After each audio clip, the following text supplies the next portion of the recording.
habeen wanaagsan ama maalin wanaagsan asxaabtayda igala socda bartan in badan baan Facebook iyo meelaha kale aan ku jiray laakiin sida aan hore u soo sheegay sanadkan 2020 iyo wixii ka dambeeyay haddii la yiraahdo waxaan awood saari doonaa halkan annagoo qoraalkii aan qori jiray in badan oo kamid ah u bedeli doona hadal kadib markaan ogaanay in badan oo bulshadana kamid ah inay hadalka dhageysigiisa kaga fiican yihiin inay akhriyaan qoraalada gaar ahaan maqaalada dhaadheer aniga oo halkan kaga sheekeyn doona insha Allah aan soo diyaarin doona barnaamijyo sidan ka tayo fiican u duuban oo kana badan waxaan jeclahay inaan maalin walba ama labadii maalinba mar in la wadaago qoraal aan isleeyahay ama oraah aan isleeyahay faa'iido ayay dadka u leedahay ama aan buug akhriyay ama aan maqlay ama aan qof ka dhageystay oo aan isleeyahay bulshadeena Soomaaliyeed waxun bay u taraysaa maanta waxaan soo gudbinayaa oraah yar oo aad iyo aad u qiimo badan haddii la hirgeliyana aan isleeyahay wax badan xagga qoraalka iyo ku saabsan uu hagaagi lahaa waxaa eradan aan ka soo guuriyay qoraa Mareykan ahaa oo la dhihi jiray Henry Brooks Adams oo 1938 dhashay dhintayna 1919 Henry wuxuu ka baxay jaamacadda Harvard ee dalka Mareykanka kadibna wuxuu ka shaqeeyay saxaafadda iyo siyaasadda halkaas oo uu kaga soo biiray qoritaanka qof kasta irid ayuu ka soo galaa qoritaanka qof wuxuu ka soo galaa jacayl qof wuxuu ka soo galaa siyaasad qof wuxuu ka soo galaa dhaqaale qof wuxuu ka soo galaa falsafad qof wuxuu ka soo galaa taariikh nololeed yani qof kasta irid qoraalku waa wax weyn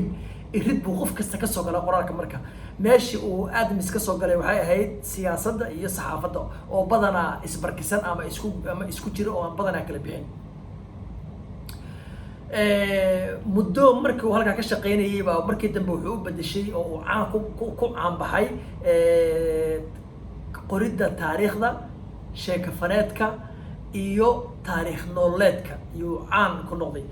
buuggiisii The Education of Henry Adams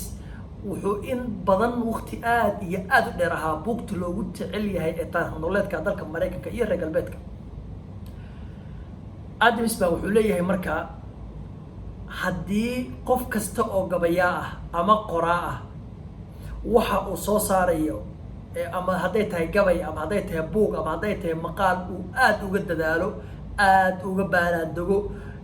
waqti badan uu geliyo fikir iyo aragti xoog leh uu ku bixiyo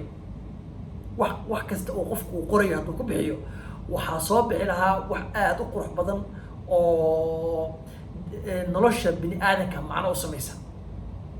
wuxuu leeyahay laakiin taas rajo lagama qabo ama qof lama dhihi karo qoraa walba oo soo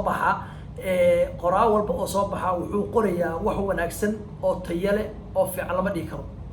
waxaanse anigu ku talin lahaa buu yidhi ama ay ila tahay haddii qoraa kasta ama gabayaa kasta ama suugaanyahan kasta waxa uu soo saara ama uu curiyo lagu maxkamadayn lahaa kii soo saara wax aan tayo lahayn ama wanaagsanayn ama aan qurux badnayn uu ogaan lahaa in intii maxkamad la geeyo tiirka toogashada la isaajinayo oo la dilayo ama xadhig dalaada qoorta loo geliyo oo la dilayo uu weliba sii og yahay garsooraha loo geyn doono iyo qareenka u doodi doono inay labaduba ay ku lug leeyihiin ama ay taageersan in la dilo qofku wuxuu soo saari lahaa wax aad u wanaagsan oo aad u qurux badan maankiisa iyo maskaxdiisa iyo garaadkiisa iyo dadaalkiisaba wuxuu gelin lahaa in uu soo saaro qoraal tayo leh oo macno leh oo dadka akhriyayana wax u tara waxa koobaad ee loo baahan yahay bulshooyinka marka laga hadlayo waxa weeye qoraagu in uu ixtiraamo garaadka iyo aragtida qofka wax u qorayo waxaa laga yaabaa wax qoriddu wuu bilaabay laakiin waxay u badan tahay dadka aad wax u qorayso ama ku daawanaya ama gabaygaaga dhageysanaya inay intooda badan yihiin dad darajo cilmina kaa badan garaadna kaa sarreeya waxaad u baahan tahay marka in marka aad wax qorayso aad og tahay in aad wax u qorayso dad kaa aqoon badan oo kaa cilmi badan taa haddaad dareensan tahay waxaad qoraysaa wax wanaagsan bulshooyinku haddaba iskuma jiraan bulshadana Soomaaliyeed oo waqti aad u dheer ahayd bulsho sooyaalkeeda iyo taariikhdeeda iyo hidaheeda iyo dhaqankeeda iyo suugaanteeda iyo wax kasta oo iyadu ay leedahay iyo halgankeeda ku gudbin jirtay suugaan iyo gabay iyo harxilaale iyo xikmad iyo maahmaah oo aan lahayn sooyaal qoraal maanta waxa u kacay dhalinyaro aad u badan oo wax qoraya kuwaas oo mas-uuliyad iska saaray waxay dalkoodu lahaayeen dalkoodu wuxuu leeyahay ee dadkoodu leeyahay ee quruxda ee wanaaga ee la dulsiyay inay soo saaraan dhibaataduse waa maxay waagi hore waxaan ka sheegan jirnay inaana waxba qorin oo dhammaan dadkeenu ay yihiin maxaa la yiri iyo iska waran iyo maxaa sheegtay iyo seeta dad kuwa kala warqaata maanta markii ay dhalinyaradii qalinka qaateen ee inay wax qoraan dabceenna waxay waayeen koow qof haga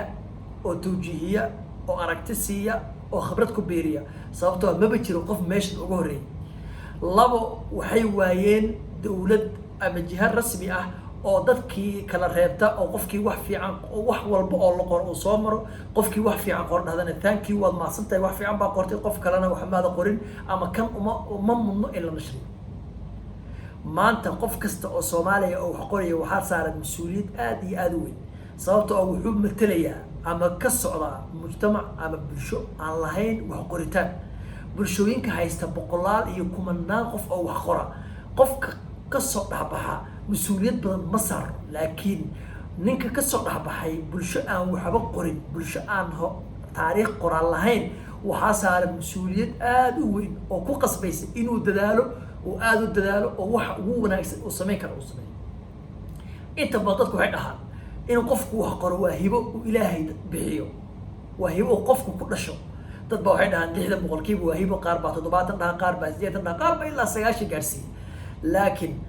طبعاً هاتو أما لبعتنا هاتو أما صدنا أما أفرتنا وحاجتنا قيب تدالة وقفك وأجهي وكد دالة وهبين يمال وسجيده وكل فاضي سي وقرو وحنا أكسن وأسجنا مجا يوناك وسجيده يأمان دل كيسنا كترجمة يدد كيس يوح وكشتينه حدي وقفك مرك يبلا هين وقرال يبلا هين دال ونسمين وقرا يوم وقرية سين اللي يجي شيء بوستيدي عن فيسبوك دقيقة بنتان دوري عن بوكدي هدي له قف كستا وحلو قيمين يا أقراء مما سيهنا وحى وصوصارو إمي سقرابة لدلها إمي سماسيها ما جيرك ليجر لها إمي ساقبيان نقول لها إنه وحكا الله بحلها وحوبها أنها هي أدو دلها ودنبين فرتاس أنا كبر عياري كتب مال نويتو حتى نوان كوي marka dacwaatukum aad u mahadsantihiin